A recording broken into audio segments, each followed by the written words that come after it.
বিসমিল্লাহির রহমানির রহিম। আসসালামু আলাইকুম। কেমন আছেন সবাই? নতুন একটা ডেজার্ট নিয়ে চলে আসলাম আপনাদের সামনে। এত সুন্দর একটা জিনিস সেটা আসলে না করে খেলে বোঝা যাবে না। দেখতেও সুন্দর, খেতেও অনেক মজা। অবশ্যই আপনারা করে খেয়ে দেখবেন। আমি এটা করার জন্য আমি ১ম এ এখানে দুধ উঠায় দিছি। দুধের মধ্যে আমি চাউলের গুঁড়া দিয়ে দিলাম। চাউলের গুঁড়া দিয়ে এটা বানালে বেশি ভালো হবে। আমি এটা সুন্দর করে সিদ্ধ করে নিলাম। এটা রুটি, কুলি পিঠা এগুলো যেভাবে করতে হয় ওইভাবে করলেই হবে। আপনারা পানি দিয়েও করতে পারবেন, কোনো সমস্যা নাই। আমি এখন নারিকেল দিয়ে দিলাম, চিনি দিয়ে দিলাম ভিতরের পুরের জন্য।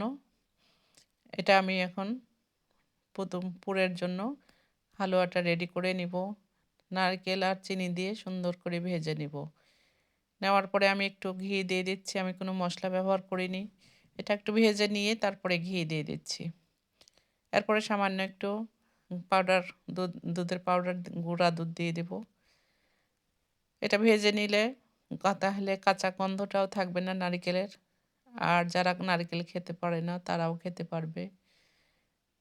এইভাবে আমি সবগুলো ভেজে নিচ্ছি। দেখেন কালারটাও চেঞ্জ হয়ে গেল এই দুধ দেওয়ার কারণে। দুধটা দেওয়া আর দেখানো হয়নি।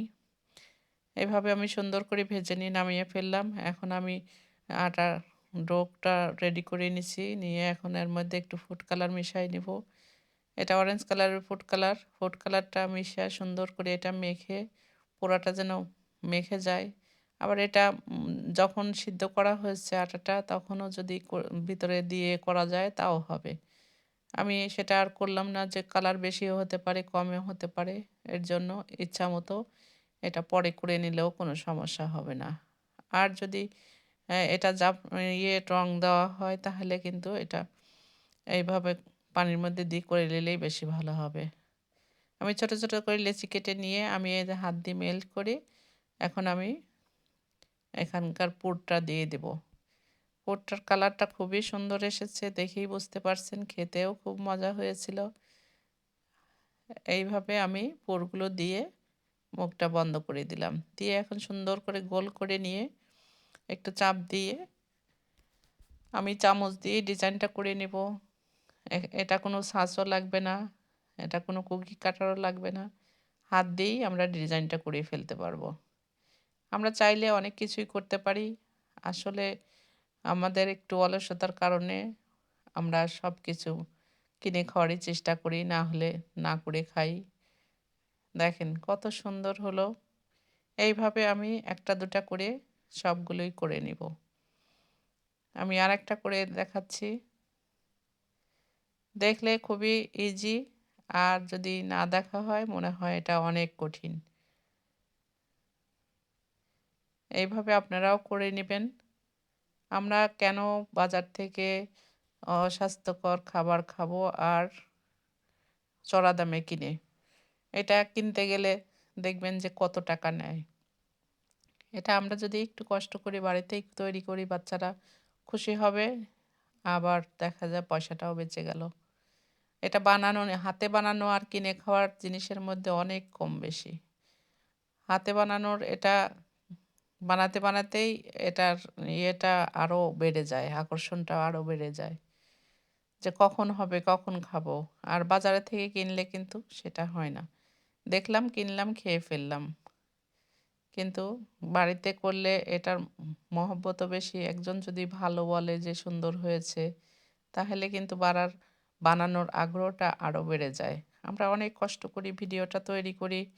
আপনারা যদি সামান্য একটু আমাদের সাপোর্ট করেন তাহলে কিন্তু আমরা অনেক ভালো ভালো আম, ইয়ে ভিডিও আমরা উপহার দিতে পারি আপনাদেরকে।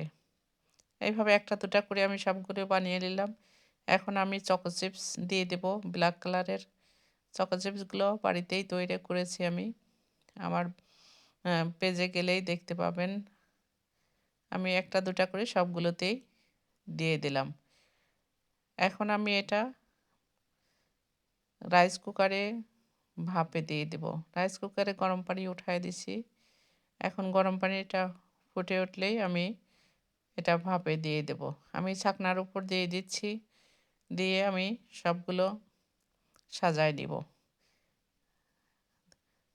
খাওয়ার চেয়ে দেখার আকর্ষণই বেশি। কত ভালো লাগছে দেখতে। আমি ছাকনার উপর সবগুলো উঠায় নিচ্ছি। আমি এখন এটা ভাপে দিয়ে দেব। গরম পানি দিয়ে ভাপ দিয়ে নিলে এটা দেখেন একটুকু তেল ব্যবহার করিনি আমি। এটা স্বাস্থ্যসম্মত খাবার। এটা যে কেউই খেতে পারবে। যারা তেল খায় না তারাও খেতে পারবে। বাচ্চারাও খেতে পারবে। ছোট বড় সবাই খেতে পারবে। এটা খাওয়ার কোনো ইয়ে নাই। দেখেন কিভাবে আমি ভাপ দিয়ে নিলাম। গরম পানি ফুটে উঠেছে। আমি এগুলো দিয়ে দিলাম। ঘড়ি ধরে একদম ১০ মিনিট। ১০ মিনিটেই হয়ে গেছে। আমি নামায় নিলাম। এখন আমি সবগুলো পিঠা প্লেটে উঠায় নিব। দেখেন সুন্দর নরম হয়েছে পিঠাগুলা। পিঠা বলেন, ডেজার্ট বলেন, যা বলেন সেটাই হবে। এটা অরেঞ্জের মতো যেগুলো চায়না অরেঞ্জ ছোট, ছোট পাওয়া যায়। আবার এটা মিষ্টি কুমড়া বললেও হবে। এটা কিমকম। দেখেন আমি এখন একটা কেটে দেখাচ্ছি। আপনারা দোয়া করবেন আমার জন্য। আপনারা ভালো থাকবেন। অবশ্যই একবার হলেও তৈরি করে খাবেন। এটা বানানো যত সহজ বাচ্চারাও তৈরি করতে পারবে। আল্লাহ হাফেজ। ফি আমানিল্লাহ।